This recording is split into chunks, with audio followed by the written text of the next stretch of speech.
Hello, good evening to each and every single one of you. How are you doing tonight? I do hope that you're well. Joining me tonight until 7 o'clock, I've got the editor of The Spectator and former Secretary of State, Michael Gove. Alongside him, I've got the former political director to Sir Keir Starmer, Luke Sullivan. Good evening, gents. You're both very welcome tonight. As are each and every single one of you at home, so get in touch then and tell me what, ladies and gents, is on your mind tonight.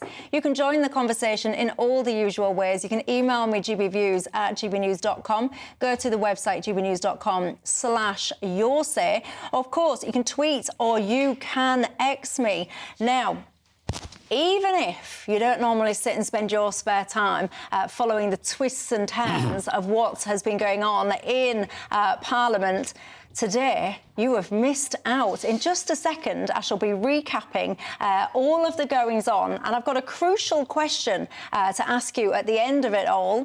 And my question is a simple one. Do you think that Keir Starmer can ride this storm? Will this be, finally, the end of him?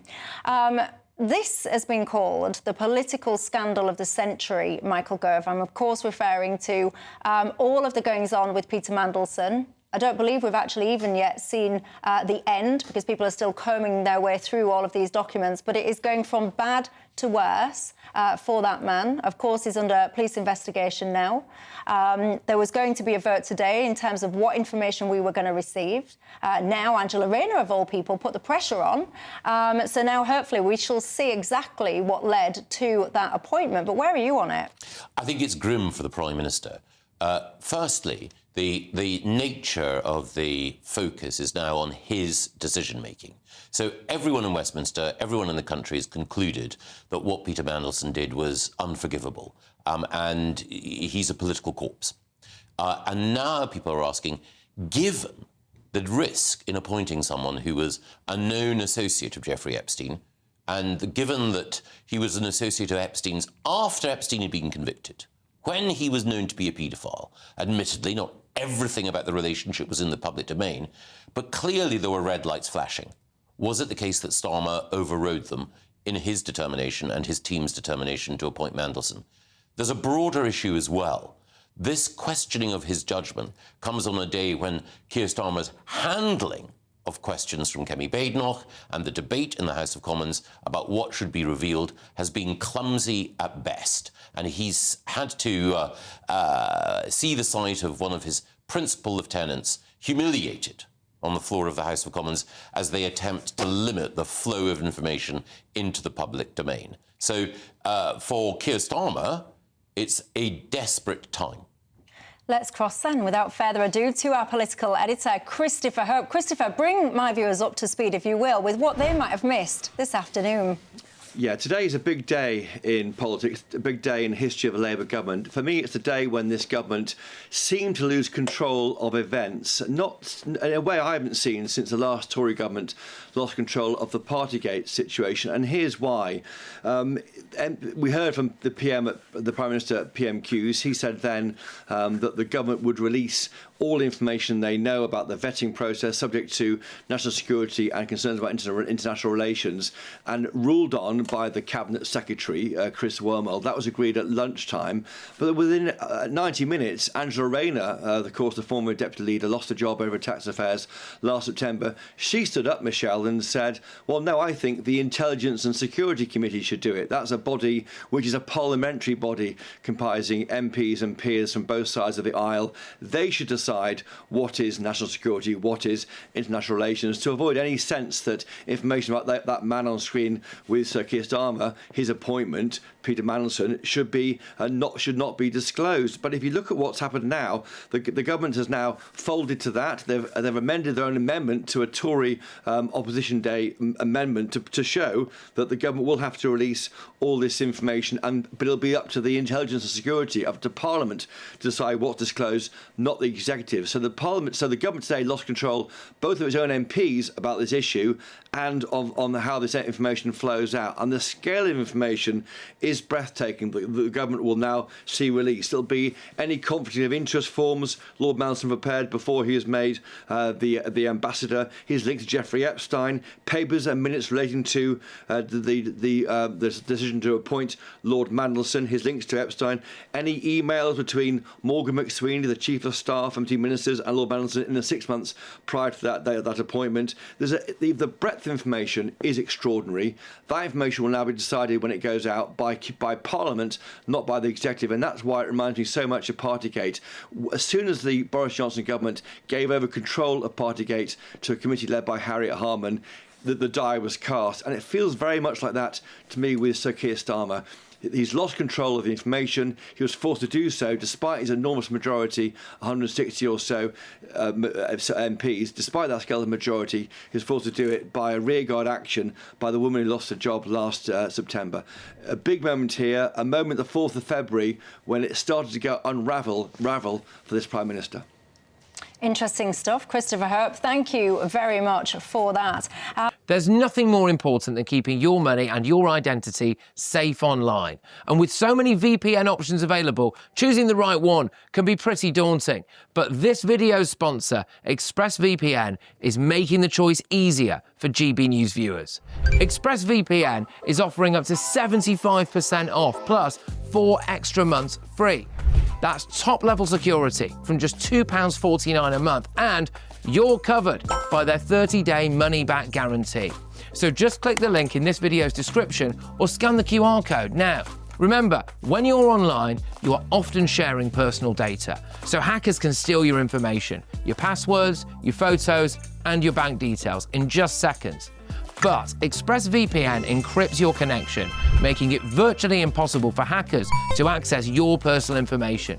So why choose ExpressVPN? Well, it couldn't be easier to use. With just one click, you are protected. And ExpressVPN uses military-grade AES 256 encryption, which is the same standard trusted by the US government to guard their classified information. With their new tiered plans, you can protect up to 14 devices at once and manage passwords securely. Live chat support is available 24/7, and it typically connects you in under a minute with a real person. Click the link in this video's description or scan the QR code to get up to 75% off ExpressVPN, plus 4 months extra for free. Start protecting yourself today with ExpressVPN. Ladies and gents, there's been many eye-popping moments throughout this whole process. You will have followed many of them, of course. Some of the things that Mandelson is accused of doing are absolutely appalling. They're absolutely treacherous. But just to give you a sense, and please forgive me for being so crude, but just to give you a sense of the kind of dialogue between these men, you will know, of course, that Epstein, he was imprisoned for procuring a minor, basically for prostitution. And Jeffrey Epstein was essentially, when he was released, messaged him and said, "Liberation Day." And then he asked him, Lord Mandelson asked him, quote, "How is freedom feeling?" To which Jeffrey Epstein replied, "She feels fresh, firm and creamy." "Naughty boy," replies Mandelson. I mean, what is wrong with people, ladies and gents? Luke Sullivan, I was asking GB News viewers earlier on today the simple question, can Keir Starmer survive this? And I just want to play you a clip from Parliament today. This is Kemi Badenoch, who, to her credit, was very good. Yeah, I thought she was. Insisting and putting pressure that she gets a specific answer to this question. Take a listen. Can the Prime Minister tell us, did the official security vetting he received mention Mandelson's ongoing relationship with the paedophile Jeffrey Epstein? So clear. Prime Minister. Yes, it did. As a result, various questions were put to him. There you go. That was the key. Yes, he knew. Before I bring Luke in, as I'm telling you, this is all very fast moving. We just got some breaking news for you on this subject, because I told you right at the top, you know this from yesterday, the Metropolitan Police are, of course, investigating this now. And they have apparently asked the government not to release certain documents relating to Epstein because it could, I quote, undermine our current investigation. So there you go. Can Keir Starmer survive all this? You know him very well. Many would argue that you are one of the reasons he's currently our Prime Minister. Does he have to go? I don't think he has to go, and I do hope he can weather this, but I do agree. I think the situation is very, very serious, and I think you could see in the answer and the way that the Prime Minister approached Prime Minister's questions today that he himself gets the severity of the situation. It is very, very serious. This is, I think, as you said at the top of the show, the biggest political scandal, I think, of this century. And we don't know where it's going to go. And there is obviously grave danger for the government and the Prime Minister at the moment. I mean, he's probably breathing a bit of a sigh of relief about that breaking news that I've just said there, because we started the day with Keir Starmer suggesting, look, we're going to give this information, but not anything about national security and not anything about international relations and all the rest of it. Well, this entire thing is about international diplomacy and relations. Of course, Angela Rayner then pushed, and we was apparently going to get the whole shebang. Yeah. That line there from the Met Police saying that we want some stuff restricted so it doesn't undermine us, that has potentially given Keir Starmer a bit of breathing space. Possibly, but we don't know exactly what the Met Police have asked them not to publish. I mean, my suspicion is the vast majority of the information will be stuff that was known already. And I think probably in terms of some of the key due diligence, most of this is basically the equivalent of a Google search, looking through the Wikipedia controversies and printing out the publication. So we don't know, is the honest answer. It possibly will, but again, I think if you're number 10, if you're the Prime Minister, they probably... although I think they slightly mishandled today's opposition day, and I think that's understandable given the pressure and speed they're moving at, and it's very difficult to get some of these judgments right. They probably were in a position where they probably want, and made the judgment, they want as much of this information out there as possible to try and shut some of the answers. I do, actually, and I do... Look, I think often governments make mistakes in the speed. I think what the Prime Minister was seeking to do with this amendment was to say there are areas where there will be national security and it's right. I think that mistake was not just doing the ISC, the Intelligence and Security Committee fix from the get-go. I think that would have been a perfectly reasonable position. And actually, the government went into this morning, I think, having done quite a lot of far-reaching steps to try and move the story on. But this is just the nature of what they're playing with. The stakes are incredibly high. Do you think Keir Starmer's got good intentions in terms of creating as much transparency as possible? I think he appreciates that it would be idiotic for him at this stage not to, because the one thing that would be absolutely fatal is if there was any evidence that he or anyone acting on his behalf had tried to delay or cover up material now. Whatever the temptation that might have existed beforehand within Number 10, it will have been extinguished by the events of certainly today and probably the last 48 hours. And Luke makes the point that the vetting that is likely to have taken place probably won't have been as searching as any of us might think was appropriate. And that will raise questions about the whole appointment system in government. Whether or not that rebounds directly onto Keir Starmer, we will have to wait to see. And correct me if I'm wrong, but isn't that vetting done after that position and the appointment was announced? I think this is one of the questions at issue here. Was there information that came afterwards? It seems to be the case, certainly as reported by Dan Hodges in the Daily Mail, that as material was being brought together, the people who were responsible for bringing it together were told, verbally or otherwise, that this appointment was definitely going ahead, so they chose to err on the side of softening some of that material. We'll find out, or we should find out, when all of the material is published. I can tell you, because I was talking to the viewers on Your Say and Beyond today, the overwhelming sense from people was that they did want Keir Starmer to be the ultimate accountability, the ultimate person with whom the book stops. Some of the things, and of course we do need to let the police investigation run its course, but some of the things that certainly he's accused of, they are treason. He's essentially, it would appear, helped to manipulate markets, helped to undermine our own government. He says in his defence, well, I was working in the national interest. I mean, I don't know what he's reading, but everything that many people are seeing would suggest he was acting in his own interest, particularly his own financial interests. Morgan McSweeney, that name gets mentioned a lot at the moment. Where do you think he is in all this?